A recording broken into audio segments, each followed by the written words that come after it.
tụi nhà hi xây nôm thèm phát ôm miền nông lấy luôn là tì được bao nhiêu tiền kệ ngol pen riêng yong lệ nên hệ thêm miền lăng giá ni mà sợ làm liên tình đi ngà nó mấy xí nụ tê ho lệ nụ ngã tê ho ông kêu là chun pasal ho ngày sợ rồi cho nôm tại kiểu miền hay lệ trong phát viên status số đông gạ cái việt lệ nụ tê ho ông cái bên à cái mũ phản là chun cái thằng tôm lệ cái một cái lo cái hồ linh cái phải lòng del sụt đi cái tiền hay lệ cái MC cái phá chun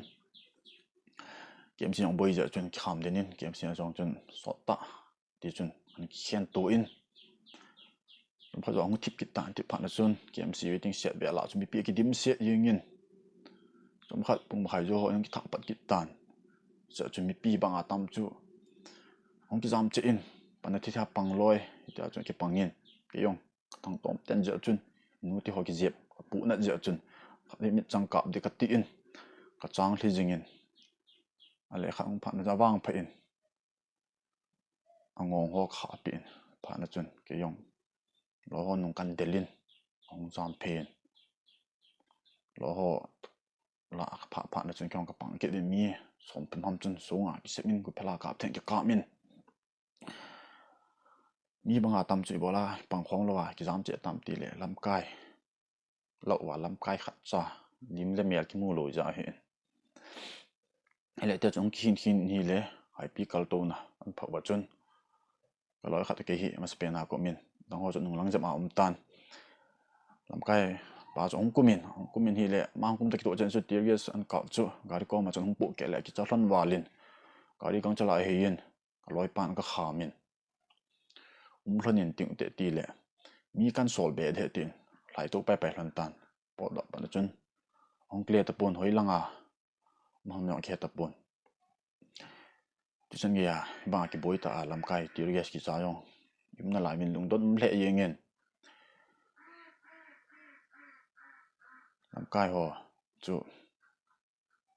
mà spend an pan à nó ốp nó đo điều tin ấy đi bồi gì chú kỹ này làm cái chừng team chú kỹ mà gì nghe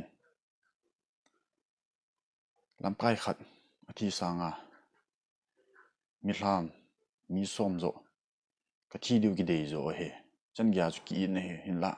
làm cái họ khát trả cái một buồn bị là gã vài hôm đinh bản lạ đi đàn gã xây đinh ấy lưu ông buồn thì chúng bị sẽ kiểu miền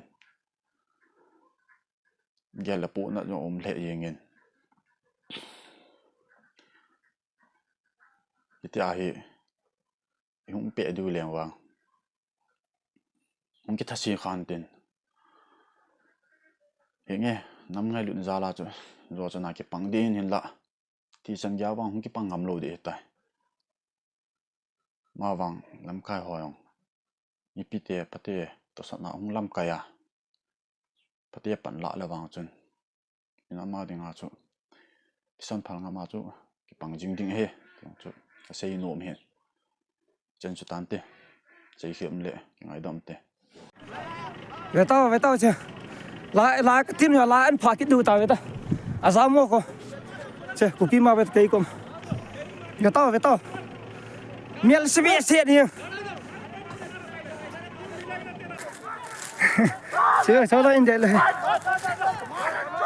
ngang cái ít nữa nè mình nhà ít cộng này chứ theo đợi cho cái tao chưa cọp chỉ tiêu kia theo cọp chưa